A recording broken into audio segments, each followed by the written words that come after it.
അല്ല, അവർ സന്തുഷ്ടരാണ്. KSRTC ജീവനക്കാരെ സംബന്ധിച്ച് അവർ സന്തുഷ്ടരാണ്. അവർക്ക് ശമ്പളം കറക്റ്റായിട്ട് കൊടുക്കുന്നു, 1-ാം തീയതിക്ക് മുമ്പേ കൊടുക്കുന്നു. മാത്രമല്ല അവരുടെ ആരോഗ്യ പ്രശ്നങ്ങളൊക്കെ പരിഗണിക്കുന്നു. ആരോഗ്യ പ്രശ്നം പരിഗണിച്ചുകൊണ്ട് കഠിനമായ ജോലി ചെയ്യാൻ കഴിയാത്തവരെ എല്ലാം ലൈറ്റ് ഡ്യൂട്ടിയിലേക്ക് മാറ്റി കൊടുത്തു. ഇതെല്ലാം നമ്മൾ ചെയ്തില്ലേ? അവർ സംതൃപ്തരാണ്.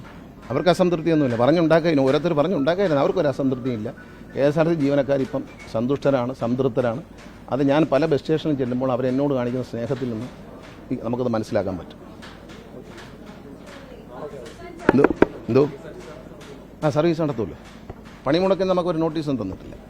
കാരണം ഇതൊരു പൊതുഗതാഗതമാണ്. ഒരു സമരം അവരൊഴിവാക്കും, തൊഴിലാളികൾ അതിനകത്ത് ഒഴിവാക്കും എന്നാണ് എൻ്റെ വിശ്വാസം. കാരണം അവർക്ക് എപ്പോഴും സമരം ചെയ്യാൻ പറ്റുന്ന ഒരു സാഹചര്യമല്ല KSRTCക്കുള്ളത്. കഴിഞ്ഞ തവണ ഒരു സമരം അവർ ചെയ്ത ദിവസം 6% ആളുകൾ മാത്രമേ സമരത്തിൽ പങ്കെടുത്തുള്ളൂ.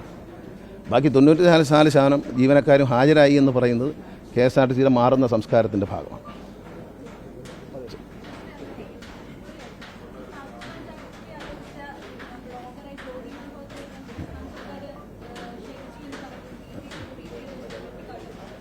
ഈ കേരള ടൂറിസം വകുപ്പിന് 6ാം ഇന്ദ്രിയമൊന്നും പ്രവർത്തിക്കുന്നില്ല. കാരണം ടൂറിസം വകുപ്പ് അവരെ ക്ഷണിച്ചു എന്നുള്ള ഏതൊരു ബ്ലോഗറെയും വിളിക്കും. 41 ബ്ലോഗർമാരെ കേരളത്തിലെ ടൂറിസം വകുപ്പ് ക്ഷണിച്ചു വരുത്തിയിട്ടുണ്ട്. കേരള ടൂറിസത്തെ പറ്റി പ്രോഗ്രാം ചെയ്തിട്ടുണ്ട്. 41 പേരിൽ ഒരാളാണ് ഈ പറയുന്ന സഹോദരി. അവർ ഒരു ചാരവനിതയാണെന്നോ പാകിസ്ഥാനുമായി സ്പൈ വർക്ക് ചെയ്തെന്നോ മുൻകൂട്ടി കാണാനുള്ള 6ാം ഇന്ദ്രിയം നമുക്ക് പ്രവർത്തിക്കുന്നില്ല. അപ്പോൾ അതുകൊണ്ടാണ് അവർ അങ്ങനെയുള്ള പലരെയും വിളിച്ചിട്ടുണ്ട്. ഇനിയിപ്പോൾ ഇതിൽ 41 പേരെ വിളിച്ചു. വേറെ ആരെങ്കിലും ഒരു ക്രിമിനൽ കേസിൽപ്പെട്ട അത് നമ്മുടെ ടൂറിസം വകുപ്പിൻ്റെയും മന്ത്രിയുടെയും കുഴപ്പമാണെന്ന് പറയാൻ കൊള്ളാം. നമ്മൾ കേൾക്കുമ്പോൾ ഒരു രസം വേണ്ടി. നമ്മൾ കേൾക്കുന്ന ജനങ്ങൾ വെറും പൊട്ടന്മാരല്ലല്ലോ, വെറും മണ്ടന്മാരല്ലല്ലോ. ഒരാളെ വിളിച്ചു വരുത്തി നമ്മൾ അവരെ ബ്ലോഗറെ കൊണ്ട് ബ്ലോഗ് ചെയ്യിച്ചു, നമുക്ക് പബ്ലിസിറ്റി കിട്ടി. അത് അവരുടെ മാർക്കറ്റിങ്ങിൻ്റെ ഭാഗമാണ്. പത്രങ്ങൾക്കും ചാനലുകൾക്കും എല്ലാം പരസ്യം തരാറില്ലേ ടൂറിസം വകുപ്പ്?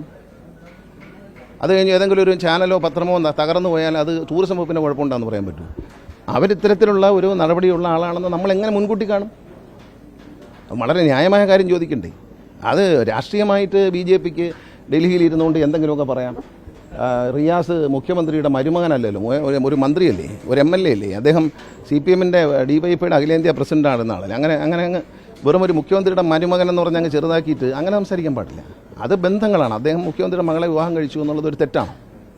അല്ല. അപ്പോൾ അത് വെച്ചുകൊണ്ട് ഒരാളെ അങ്ങനെ കൈകാര്യം ചെയ്ത് ശരിയാണ്? ഇത് ഒരു ടൂറിസം മന്ത്രി പാകിസ്ഥാനിൽ പോകുന്ന ഒരു ചാര വനിതയെ കിട്ടും നമുക്ക് ബ്ലോഗ് എടുക്കാൻ എന്ന് ചിന്തിച്ചിട്ടാണ് വിളിക്കുന്നത്. അതൊന്നും ചെയ്യരുത്. അതൊന്നും നല്ല കാര്യങ്ങളല്ല. അത്തരം കാര്യങ്ങൾ ചർച്ച ചെയ്യുന്നത് നമുക്ക് ലജ്ജാകരമാണ്. അത്തരം കാര്യം പൊളിറ്റിക്സ് അല്ല, അത് വിട്ടേക്കുക.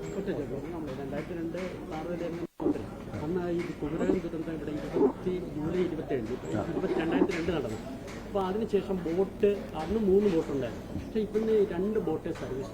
അല്ല, ബോട്ട് യാത്രക്കാരുടെ എണ്ണം കുട്ടനാട്ടിൽ അന്നത്തെ സാഹചര്യമല്ല. ധാരാളം റോഡുകൾ വന്ന് ഈ ഭാഗത്തൊക്കെ ബോട്ട് യാത്രക്കാരുടെ എണ്ണം കുറഞ്ഞിട്ടുണ്ട്. ഇനി കൂടുതൽ ബോട്ടുകൾ വരും. ഞാനിന്ന് ഉച്ചയ്ക്ക് ശേഷം കുറേ ബോട്ടുകൾ സർക്കാർ ഓർഡർ ചെയ്തു. അതിൻ്റെ സപ്ലൈ വരുന്നില്ല. അതുകൊണ്ട് ആ ബോട്ട് നിർമ്മാണ കമ്പനികളുമായി ഉച്ചയ്ക്ക് സംസാരിക്കും. ഇവിടെ മീറ്റിംഗ് വിളിച്ചിട്ടുണ്ട്. സംസാരിച്ചിട്ട് അവരോട് വേഗത്തിലാക്കി തരാൻ പറയും. മാക്സിമം ബോട്ട് തരും, വിഷമിക്കാനില്ല. കൂടുതൽ സുരക്ഷിതമായ നല്ല ബോട്ടുകൾ തരും. ഇന്നിപ്പോൾ നമ്മൾ നോക്കാൻ പോകുന്നത് ഒരു പുതിയ ടൂറിസം പദ്ധതിയാണ്. അതവിടെ പറയാം.